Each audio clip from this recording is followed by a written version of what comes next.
you know, black women are going natural in droves, and they're taking control of what they're using and reading ingredients labels and becoming more aware. I think that's wonderful. But at the same time, I think that we have taken it and just gone just completely overboard. Not everybody can afford to go buy a $40, $50 bottle of something because it doesn't have this or that. It costs more for things that are more, what should I say, are more of a specialty or niche item, as opposed to going to buy something that costs $5 or $6 just because it doesn't have a certain ingredient in it. And I wish, I mean, well, we should have been natural a long time ago. We were so concerned about ingredients. Well, look at what's all in a relaxer. Were you worried about what was in that relaxer? Were you worried about what was in that spritz when you were spraying down? Were you worried about the heat from those curling irons and stuff like that, and burning yourself and having second and third degree burns from relaxers? You know, I know when you know better, you do better. But I think that it's almost gotten to the point of being cult-like and judgmental, or, you know, that's why sometimes when I do my YouTube videos, I say, well, I use such and such shampoo, I use such conditioner, and I know some people be like, it got sulfate and this and that. Yeah, it sure does. Yes, it does. But you know what?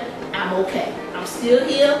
I got a head full of hair, and I'm all right. It's gonna be okay if my shampoo got sodium sulfate. It's not the end of the world. I know people will, you know, might get upset and might get mad and get angry, but it's the truth, and it's my truth that, you know, let's just take a step back and stop being so preachy and judgmental and so rough. And I see some things on Twitter. You know, I'm team natural hair and I'm this and that.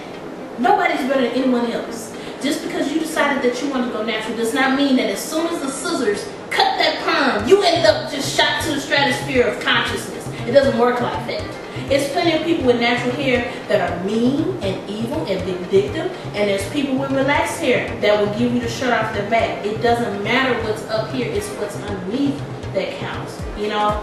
So that's one thing that bothers me, is when I do see some of the negativity and judgment, and, you know, I had to even check myself, because I don't straighten my hair. I don't straighten my natural hair. It's just a choice that I made.